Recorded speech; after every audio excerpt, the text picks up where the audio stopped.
हाय नन्हे दोस्तों, उम्मीद है आप सब ठीक होंगे। जी प्यारे बच्चों, आज हम बात करेंगे अली और सारा के बारे में। सर्दियों की छुट्टियों में अली और सारा अपनी नानी के गांव पहुंचे। जैसे ही वो घर में दाखिल हुए, नानी ने इन्हें गले लगाया और मुस्कुराते हुए कहा, मेरे बच्चों के लिए आज मैंने एक कहानी तैयार की है, लेकिन पहले तुम्हें मेरी मदद करनी होगी। अली और सारा ने हैरानी से पूछा, क्या मदद नानी? नानी ने हंसकर जवाब दिया, चूल्हे पर मकई के दाने भूनने हैं ताकि कहानी के साथ मज़ेदार पॉपकॉर्न भी हो। बच्चे जल्दी से किचन में नानी के साथ मसरूफ़ हो गए। अली मकई के दाने चूल्हे पर डालने लगा और सारा चम्मच से हिलाती रही।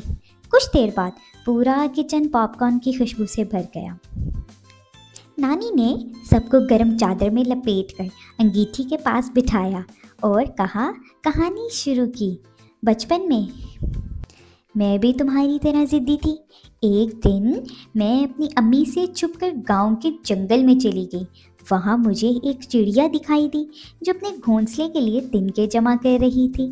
सारा ने पूछा, फिर क्या हुआ नानी? नानी ने जवाब दिया, मैं इसके पीछे चलती गई, लेकिन अचानक मुझे एहसास हुआ कि मैं रास्ता भूल गई हूँ। सर्दी भी बढ़ने लगी थी और मैं डर गई थी। अली ने दिलचस्पी से पूछा, फिर आपने क्या किया नानी? नानी ने कहा, मैंने चिड़िया को देखा जो अपने घोंसले में सुकून से बैठी थी। तब मुझे समझ आया अपना घर और हिफाजत कितनी ज़रूरी है। खुशकिस्मती से एक किसान ने मेरी आवाज़ सुन ली और मुझे घर वापस ले आया।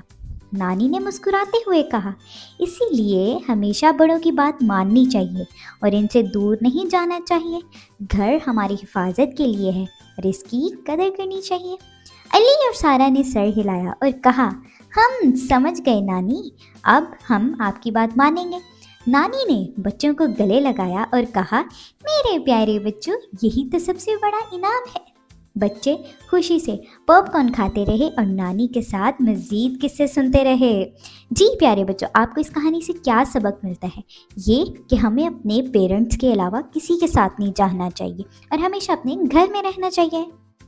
जी प्यारे बच्चों, आपको ये कहानी कैसी लगी? अगर अच्छी लगी हो तो सब्सक्राइब करें, शेयर करें और कमेंट में ज़रूर बताएं कि आपको कहानी कैसी लगी।